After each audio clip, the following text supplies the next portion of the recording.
तुळजापूर, आपल्या आईचं तुळजापूर, या तुळजापूरचे नगराध्यक्ष यांनी आताच आपल्या सर्वांच्या उपस्थितीमध्ये पदभार जो आहे तो स्वीकारलेला आहे. टाळ्या वाजवून अभिनंदन करावं, त्यांना शुभेच्छा आशीर्वाद द्यावे आणि त्यांच्या मोठ्या जबाबदारीची त्यांना जाणीव देखील करून द्यावी. आता त्यांच्या शब्दावरनं स्पष्टपणे त्यांची भूमिका आपल्या समोर आलेली आहे. कष्ट करतात हे तुम्हाला सर्वांनाच माहिती आहे. आता आपल्याला आपल्या नगर परिषदेच्या योग्य कारभाराच्या माध्यमातून जनतेची, नागरिकांची अधिकची सेवा करायची. आपलं शहर जे आहे ते फक्त नागरिकांपुरतं मर्यादित नाहीये. वर्षाला करोडो भाविक आपल्या तुळजापूरला येतात, आईच्या दर्शनासाठी येतात. इथे येऊन दर्शन घेऊन, आशीर्वाद घेऊन, ऊर्जा घेऊन जाण्याची त्यांची इच्छा असते आणि ती इच्छा पूर्ण करण्याची जबाबदारी देखील नगर परिषदेची आणि पर्यायाने आपले नगराध्यक्ष विठूभैया आणि सर्व आपले नगरसेवक जे आहेत त्यांची देखील आहे. नगरसेवक म्हटलं तर कुठल्या पक्षाचा आहे हा विषय आता महत्वाचा राहिलेला नाहीये.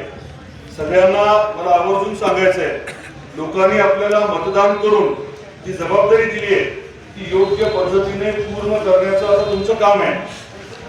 तुम्ही कुठल्या पक्षाचे आहात हे कोणी बघणार नाहीये.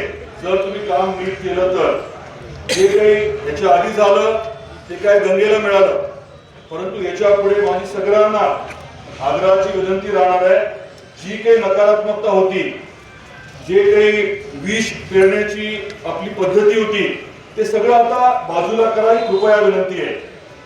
विनंती आता परत परत सारखी करणार नाही मी, परंतु शेवटची विनंती आहे की जी काही नकारात्मकता आहे ती आपल्या गावातनं आपण बाहेर टाकून द्यावी. दोन्ही महाराज आहेत, महंत आहेत, इथे इतरही आपल्या शहरातले महंत आहेत, गावातले सर्व प्रमुख नागरिक आहेत, ज्येष्ठ नागरिक आहेत. युवकांची जबाबदारी मोठी आहे आणि माता भगिनींची तर सगळ्यात जास्त आहे, कारण हे तुळजापूर आईचं आहे. आपल्या सर्वांना मला या कार्यक्रमाच्या निमित्ताने एवढंच सांगायचं आहे की करण्यासारखं खूप आहे.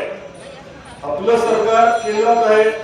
आदरणीय नरेंद्र मोदी साहेबांनी 2014ला तुळजापूरला जेव्हा प्रचार सभा घेतली होती, आठवतं काही जण तुमच्यापैकी गेले असतील, तेव्हा त्यांनी रेल्वेचा विषय काढला होता आणि रेल्वेच्या माध्यमातून आपल्या तुळजापूरची आणि आपल्या पूर्ण या परिसरातली आर्थिक समृद्धी होईल असं त्यांनी आवर्जून तेव्हा सांगितलं होतं आणि प्रत्यक्षात ते उतरवण्यासाठी 2019ला भूमिपूजन केलं होतं.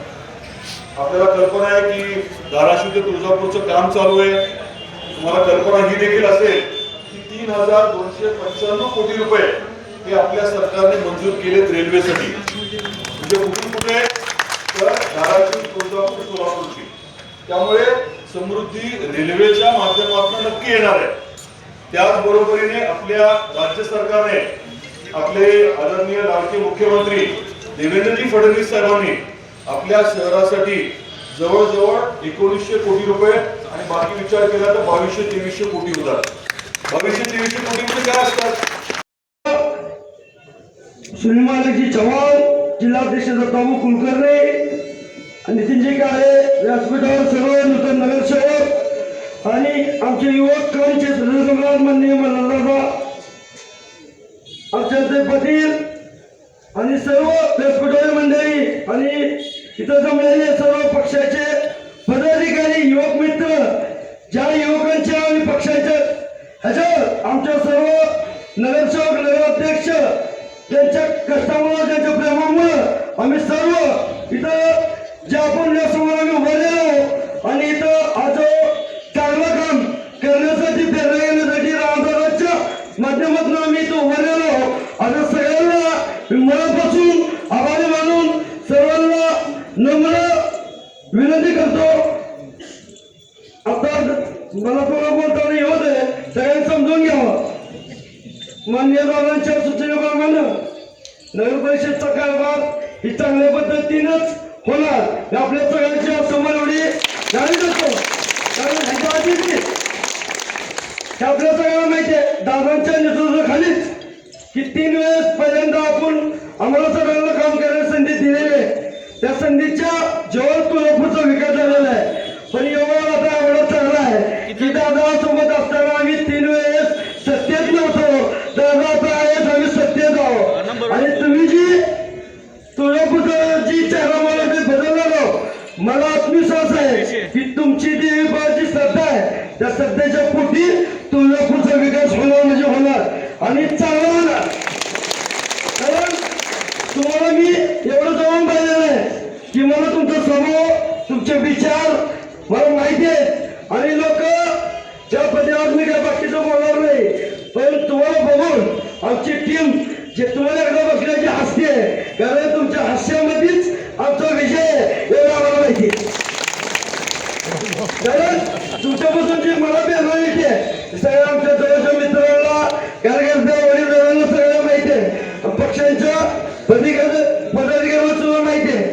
आपल्याला मी आज एवढंच बोलणार आहे की स्वच्छतेच्या बाबतीत आपण जी पूर्वी आम्ही प्रशासक राहत असताना आपण जे ठराव दिलेलं आहे ती लवकरात लवकर ती मंजूर करून नगरपालिकेला पक्ष वर्ग आहे जेणेकरून लोकांची पहिली समस्या आहे ही तुमच्या माध्यमातून आम्ही तो लवकर शेअर करू. कारण जी आपल्याला जे पैसे मंजूर देणार आहे ते आपण दोनदा ठराव घेतलेला आहे त्याची सेक्युलर ठराव घेऊन तुम्ही तत्काळ आम्हाला ते पैसे वर्ग करून स्वच्छतेला मार्ग रिकामा करा एवढं सांगतो.